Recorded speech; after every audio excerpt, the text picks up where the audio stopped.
Many of us are familiar with Andy Warhol's iconic Campbell's soup can, but did you know he painted more than one? Warhol explored the same subject at least 32 times for his original set, transforming a mundane household object into a powerful symbol of pop art. Was this just a clever gimmick, or was it a key part of his artistic process? I can't speak for Andy Warhol, but I can share my own thoughts on the benefits of painting the same subject multiple times. Stay tuned and we'll uncover how this practice can supercharge your skill development, help you better communicate your artistic vision, and unlock new dimensions of your creative process.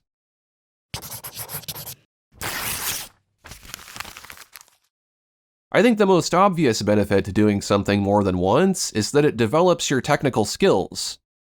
Each painting you create builds your strength as an artist.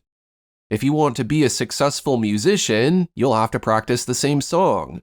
If you want to be a long-distance runner, you'll have to run the same track. The same goes for art. Repetition will make you better. The problem is that some artists, myself included, tend to paint a subject and then move on to another challenge.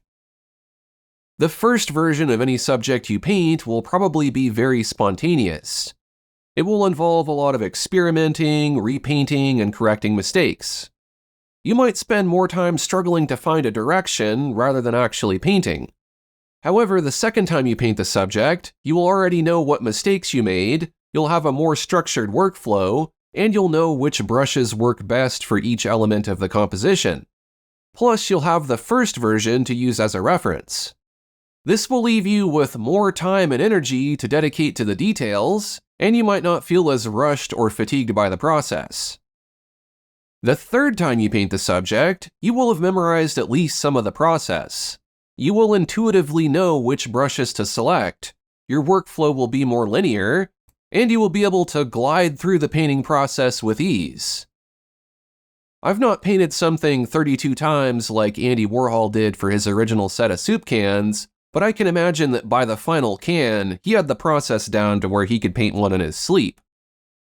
His original set of cans was produced in about 7 months, so he made one painting a week on average. I'm not sure how much time it took him per can or whether he was creating other works in between. My guess is that the first can took the longest. Evident in how he left out the intricately designed gold medallion on all of the cans, a lot of time may have been consumed up front trying to get that detail looking right.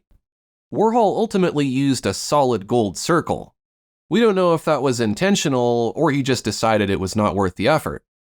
With that decision out of the way, the other 31 paintings were surely produced much faster.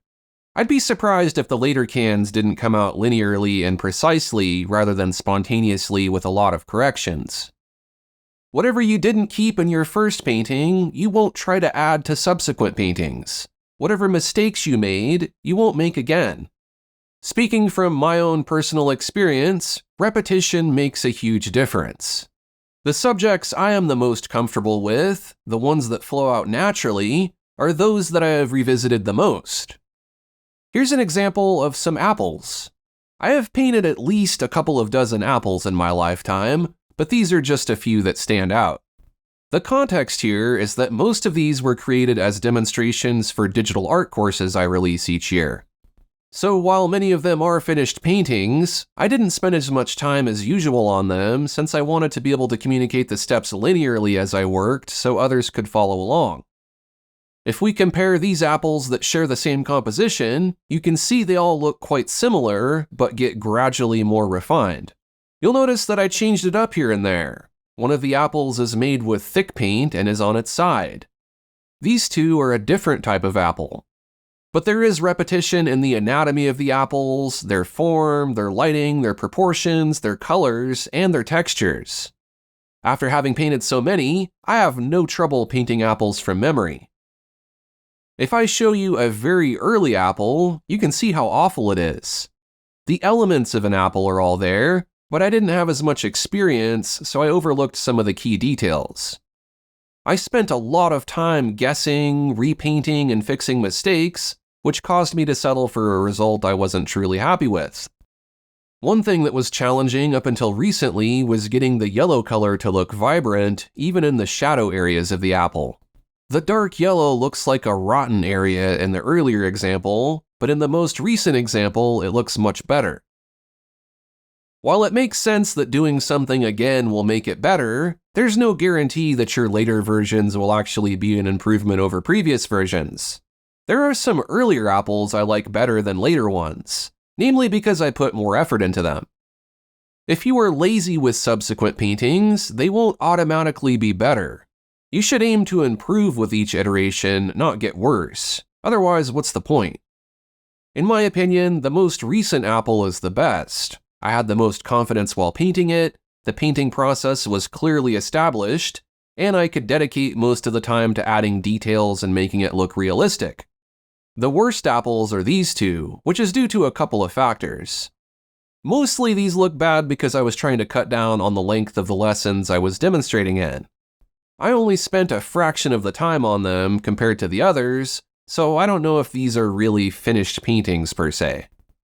What else makes them unappealing is that I didn't start to really pay attention to the details of an apple until the later attempts. With the earlier apples, I was painting what I thought an apple looked like. I wasn't trying to copy a reference photo, I was illustrating from memory, and my memory at the time was not full of detailed observations. What I was drawing was more like a cartoon apple. Once I started to really break down the anatomy of the apple and truly study the details, I could create a more linear workflow and satisfy more of the key points that make the apple look more realistic. With each apple I painted, I learned a new trick or made a new observation. And by looking back at the older version of these paintings I thought were complete, I can see the important mistakes I overlooked. Had I just abandoned the subject of apples after my first attempt, I would be stuck with this subpar painting. But now I have a really nice looking apple in my portfolio, and I have a refined process I can share with others to help them create something similar. And those technical skills translate to more subjects than just apples. What I learned about reflections, form, texture, and shadows have helped me paint other objects as well. Many artists utilize studies to develop skills through repetition. Rather than replicate a completed painting several times, they create multiple versions of isolated aspects of the painting, such as composition, color, lighting, and so on. These are usually rudimentary sketches or quick paintings and are not necessarily intended to be finished artwork. Studies are definitely a useful technique, but its purpose is different from recreating a completed painting more than once. When you create more than one version of the same completed painting, you can compare the versions to see what is different, worse, or better from the standpoint of a finished work. Comparing studies is more of a technique for preparation that you would use before starting on the first version of your painting. The next benefit to making multiple versions of a painting is that you can experiment with different ideas. In the apple examples, I have one in watercolor, one in thick paint, and many more without a distinct medium. I have apples with and without shadows. I have upright apples and an apple on its side. And I have several types of apples with various color schemes. Ultimately, I am the happiest with the recent apple, but without all of the bad apples, I would have never achieved that result. Likewise, if I never tried the other styles of apples, then I might not have ended up discovering the one I like. Next, we will explore how painting something several times can help build up the conceptual depth of the story you are trying to communicate. Here is an example of two paintings made about a year apart. Both share the concept of a woman wearing the sea as a dress. While I like both paintings in their own ways, I think the more recent version makes it clearer what I was trying to show. Some of you might think the original does a better job of looking like a dress made of water. Having two perspectives to show increases the conceptual depth of both works and makes it easier for people to understand what I was going for. While we are on this painting, I'd like to share another very good reason for painting something more than once. This is actually not the original version of this painting. Near the end of working on the original, the file became corrupted and turned into a mess of random blocks and noise. I had two choices: give up on the painting or start over. It was very frustrating to lose that time and effort, but I didn't want to sacrifice my idea. I decided to scramble to capture the concept again from memory before I began to forget the details. While I don't have the original to compare it to, there's a good chance that this version would be better simply because it was the second time I painted it, but we will never know for sure. As long as you save often and save multiple versions of your files, this is an uncommon situation, but the point I want to make is that perseverance will make you a better artist. Giving up will get you nowhere. Try again until you are successful in realizing your artistic vision. Another one of the benefits to painting something more than once is to get a better execution of the painting. In this example of a mountain covered in a glacier, I was able to use new brushes and techniques that weren't available when I painted the original. In particular, the distant trees, which are more clearly defined in the second version. This was accomplished using a brush I created especially for these details. Here is another example of some mountain paintings. The first two I painted at the same time. They are both using an older version of art software with brushes that aren't very advanced. But in the recent version, I had new thick paint brushes to use, which gave me a more painterly looking result with more intricate details. Every year I made an apple painting, the software became easier to use, and I was able to invent more effective and efficient techniques. For all I know, it might have taken me the same amount of time to complete some of my first apples compared to my more recent ones. In these examples of solar system illustrations, I created a second version to make it more accurate in terms of details. Jupiter, for example, is more impressionistic in the earlier painting. In my opinion, it's worth repainting something if you get a better representation of your vision for the painting. Artists may also paint something more than once because they want to explore different mediums. This painting of a statue of Caligula was made digitally. 4 years later, I painted it again in acrylics on canvas. I did this because I wanted to explore the differences and similarities between digital and traditional painting. This allowed me to gain a deeper understanding of painting techniques and principles across different mediums. I also wanted to put to rest any doubt that I had about being a legitimate painter.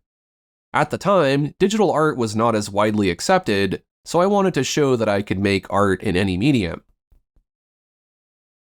You might also want to explore different interpretations of a subject. Here is an apple that is distinctly unlike the other apples I showed you earlier. At this point, I had painted apples before, but now I felt like doing one that was different. I made the apple blue, and I showed it sliced in half in a surreal way. Here's another from a year later, where I interpreted the sliced blue apple in a different way. As you grow as an artist, your ideas and perspectives evolve. Recreating the same artwork allows you to capture this evolution, creating a visual record of your artistic journey. It's a testament to your growth and a reflection of your ever-changing artistic vision. Here's an example of a pencil drawing I made long before I started making digital art. I always really liked this concept of a blind traveler coming across an alien spacecraft and not knowing what it was. The original pencil drawing I made never truly captured the story, so I remade it many years later as a digital painting. By comparing the two images, you can see how my artistic vision has evolved from being entirely traditional to primarily digital. In the case of Andy Warhol's hand-painted soup cans, it was an opportunity for him to discover the process of screen printing, which, unlike hand painting, allowed Warhol to more accurately reproduce complex details consistently across multiple works. This also brought about a new way for him to make art by combining photography with traditional art. Had Warhol not gone through the tedious repetition of painting the same can 32 times, he might not have ever considered other ways of doing it. We all hit those frustrating walls where inspiration seems to vanish. Repainting a subject can be a powerful tool to break through these creative blocks. Here is a pair of paintings of a woman in a red dress walking on a windy beach. It's the same concept and subject, just reimagined from a different perspective. I made these during 2011 when I endeavored to create 365 paintings in a year. As you can imagine, it was difficult to always have a fresh idea, so I repeated some themes.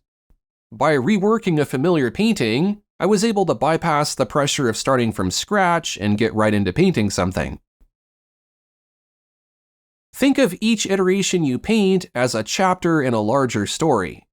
By creating multiple versions of the same piece, you can build a cohesive series that showcases your artistic exploration and development.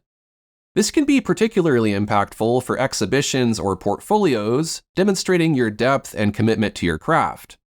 We know how successful this strategy was for Andy Warhol, but here's another example. This is a series of haystack paintings by Claude Monet, all with different colors and lighting. This series exemplifies his dedication to capturing the impression of a subject, even if the environment changes and it requires more than one canvas. As we near the end of this video, I'd like to encourage you to record your artistic process. If you are working digitally, recording is very easy. In fact, your art application might have a built-in recording feature. That would certainly be fine, but usually those only capture the canvas and not the brushes or tools you used. Instead, I would recommend using a screen capture application to capture your entire display. OBS Studio is free, and it's one of the best options for screen recording. There are even simple screen recorders built into Windows and Mac.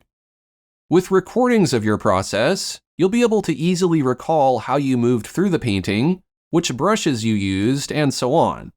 This will reinforce what you learned during the painting process, and it will allow you to more accurately replicate the painting in the future. As you can see, I have this recording of an oak tree landscape. This helped me when I recreated the painting a second time, because I could see exactly how I made the painting. And because I was able to see where I made mistakes and wasted time, I was able to avoid repeating that. Whether you repaint a painting immediately or take a break in between versions, the experience and insight you'll gain is invaluable. Repainting a subject multiple times allows you to refine your techniques, explore creative variations, and deepen the conceptual depth of your work. So embrace the power of repetition, and don't be afraid to revisit your previous pieces with a fresh perspective. You might be surprised by the artistic growth and discoveries that await you. Remember, every brushstroke is a learning experience, and each iteration brings you closer to unlocking your full artistic potential. That's all for this lesson. If you're interested in in-depth digital art courses that teach how to paint some of the subjects featured in this video, be sure to check out my website at aaronrutten.com. Thanks for watching.